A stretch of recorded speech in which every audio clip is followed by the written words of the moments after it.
দেখলাম তুমি দুনিয়ার জমিনে শুয়ে শুয়ে হাত পা নাড়াচাড়া করতেছিলে, আসমানের চাঁদ তোমার সাথে হেলতেছিল, দুলতেছিল।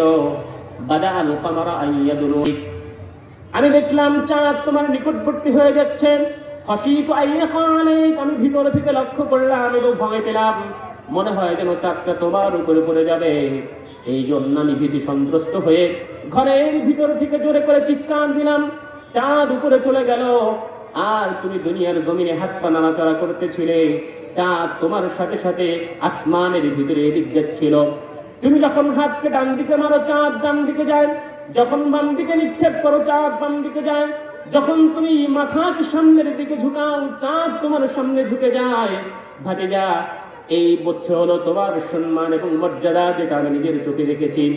পয়গম্বরে আরবি সাল্লাল্লাহু আলাইহি ওয়াসাল্লাম ডেকে বলেন, চাচা আপনি শুধু দেখেছেন, কিন্তু আপনি কি জানেন চাঁদ আমাকে কি বলতেছিল?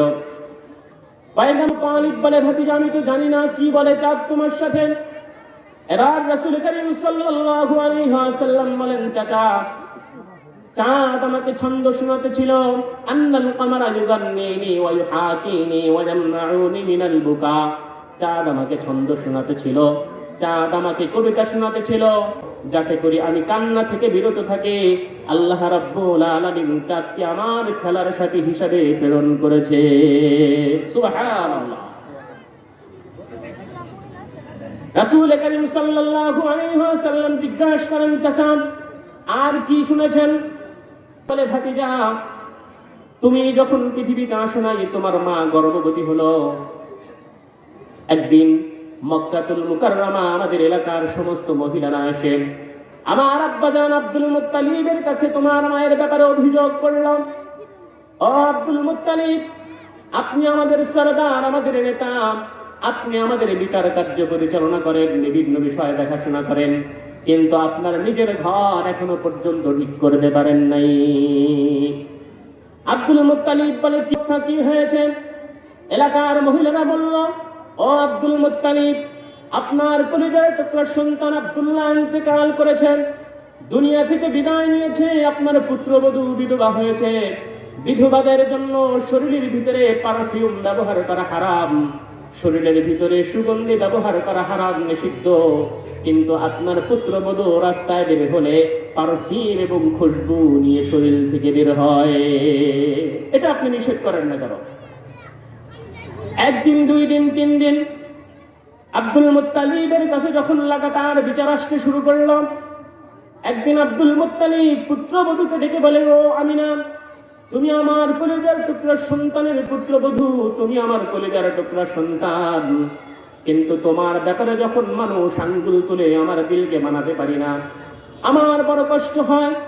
এই জন্য লোকজন অভিযোগ করছেন, লোকজন তোমার ব্যাপারে অভিযোগ করে তুমি নাকি রাস্তা দিয়ে বের হওয়ার সময় শরীরের ভিতরে পারফিউম এবং খুশবু মেখে বের হও।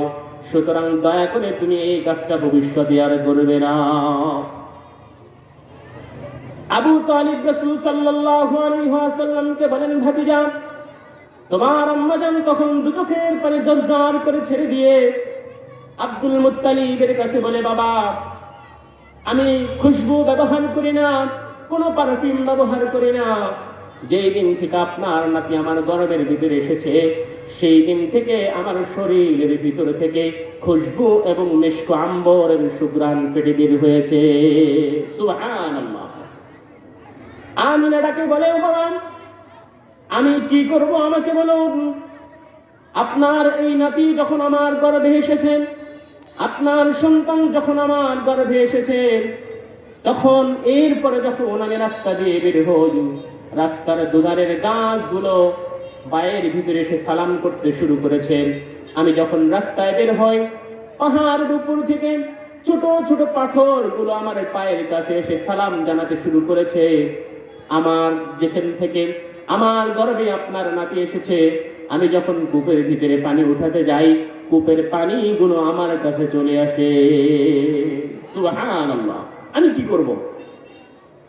এই কথাগুলো কেন বলছি? কারণ আবু তালিব আল্লাহ রাসূলকে কতটুকু ভালোবাসতো, রাসূলের প্রতি তার কতটুকু ভালোবাসা এবং মুহাব্বত ছিল, সেটা বোঝানোর জন্য। আরো অনেক ঘটনা আল্লাহ রাসূল সাল্লাল্লাহু আলাইহি ওয়াসাল্লামকে বললেন। এবার বলি আবু তালিব আল্লাহর রাসূল সাল্লাল্লাহু আলাইহি ওয়াসাল্লামের এত ভালোবাসতেন, এত মহব্বত করতেন। আবু তালিব যখন মারা যায়, আবু তালিব ইন্তিকাল করার পর তার কবর দেওয়া হয় জান্নাতুল মুআল্লার ভিতরে। জলি বলুন কোথায়? জান্নাতুল মুআল্লা। আর একটা জান্নাতের নাম হলো জান্নাতুল বাকি, এটা হলো আর একটা কবরস্থান। আবু তালিবের কবর জান্নাতুল মুআল্লার ভিতরে।